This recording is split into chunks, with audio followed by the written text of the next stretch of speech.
A few years back, my colleague Ursula Verstegen and I were working with a German network of physicians. And their question was how to connect deeper and better with the patients. We brought in a group of students, gave them a one-day training in deep listening and dialogue, covering pretty much the material that you covered in the first 2 weeks of the ULab.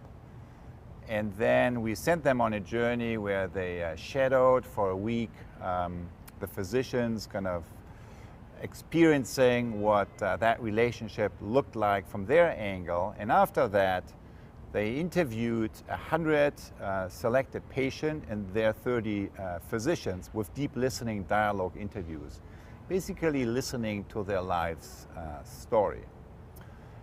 And then we invited everyone to a feedback session in a local school. 100 of them showed up on a Saturday morning, and we showed them this slide here, and we basically said, look, we read all the transcripts of all the conversations, and here is what we heard you guys describing. 4 different levels of patient-physician relationship. And the first one basically revolves around repairing broken pieces, repairing a defect. And the role of the physician here is that of a mechanic. And here's an example of that. My health issue is that I have a broken part, a defect. The role of my physician is that he is fixing that part.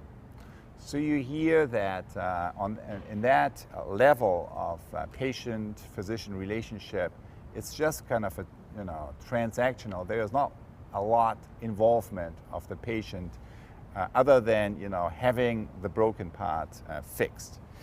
Then on a second level, we see somewhat deeper relationship, which is revolving our therapy, which really gets into the behavior that is creating these broken pieces or the defects, the health issues. And the role of the physician here is that of an instructor. And here's an example for that. I want my physician to tell me, eat more of this, less of that, work out a little bit. Then on an even deeper level, the third level, we see a relationship that is more based on reflection, inquiring into the deeper assumptions that actually drive behavior and drive health issues. And the role of the physician here is the role of the coach. Here's an example for that. One becomes sick in order to think. When you say you don't have the time, time will be forced onto you by making you sick. When you don't consider life as a gift, then you become sick. And finally, we saw a few examples that we're describing a 4th level of patient-physician relationship. One that we called self-transformation, that really deals with connecting deeper with who we really are. And in that relationship, the role of the physician really is the role of the midwife for bringing forth the new. And here's an example for that. I have been someone who never got sick, and then all of a sudden I had cancer. I had always worked hard and just neglected the fact that I was sick. I went back to work full time, but 2 years later I broke down. After surgery, I learned to talk with my doctor about my disease. I only learned at the age of 58 to say no. I didn't even realize that I lost my identity on the way down.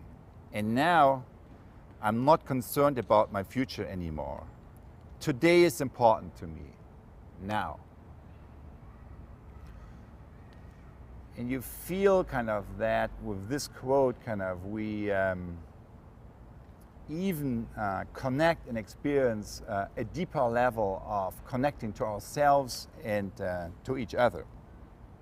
And then we say, okay, so those are the 4 levels that we heard. Now we want you to talk about where you see your own current experience of the system, on which level, and then where you want to see it in the future. And after a while, after people talked in small groups, we gave them dots to vote and to assess the current reality and where they wanted the system to move.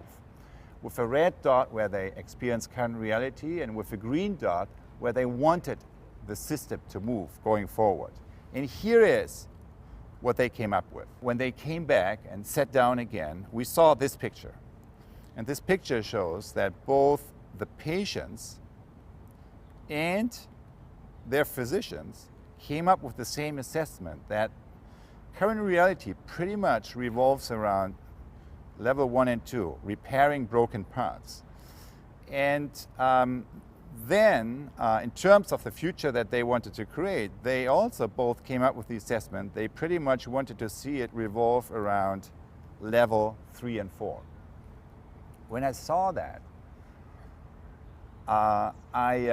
facilitating the session, I asked them, so what you just did is that you said that you came up with the same assessment, kind of current reality is here and the future that you want to create is here on level 3 and 4. So why is it, and you both, patients and physicians, seem to agree on that, why is it that you collectively create results that no one wants, which is level 1 and 2?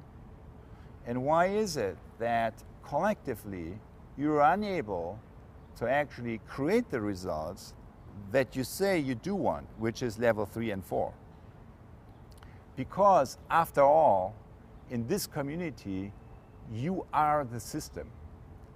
The system is not kind of what the people in Berlin or in Brussels are doing to you. You are the system. And in the moment of stillness that followed that question, you could feel how the whole perception of the system, how the whole perception of the field was shifting from one way of seeing the system, which is out there, kind of what the people in Brussels and Berlin are doing to us, to another way of seeing the system that includes myself, and where I realize that the system that we enact in this community really emerges from the choices that I take, kind of from the relationship that I choose to operate from to my patients, kind of to my physician. Shortly after, a man stood up and introduced himself as the mayor. And he said, look, I am the mayor in this community here, and in politics, in local politics, this, and he was pointing to this chart, is exactly our problem. All our attention is going into this here, where the red dots are, level 1 and 2, which is reacting against the issues of the past. And as a community, we are unable to focus our attention and to draw our resources on these levels here, level 3 and 4, that would enable us to sense and shape the future.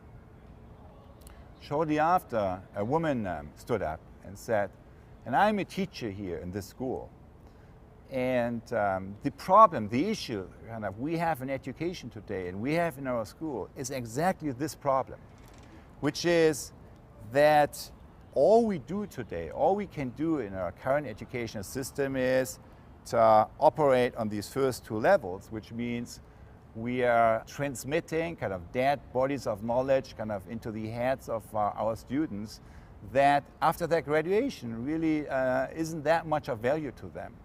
While we are unable to redirect our resources and while we are unable to create learning environments that would allow our students to connect with their own deeper sources of knowing and kind of to strengthen their capacity of sensing and actualizing kind of emerging future possibilities.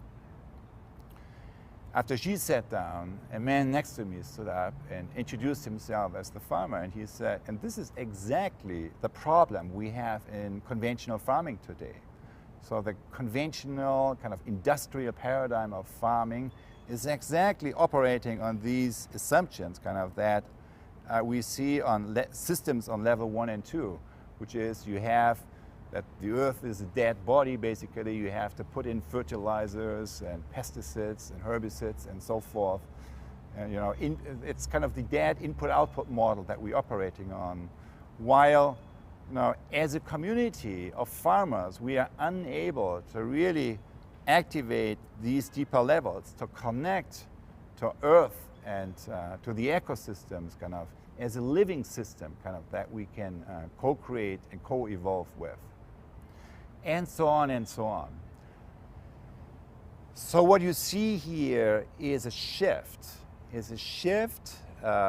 that when people were doing the assessment and reflecting on how they were operating and contemplating the question, where they shifted their perspective from a level 1 and 2 view, which is seeing the system outside, to a level 3 and 4 view, in which you begin, as you turn around the perspective, as you turn around the camera, where you begin to see yourself as part of the system.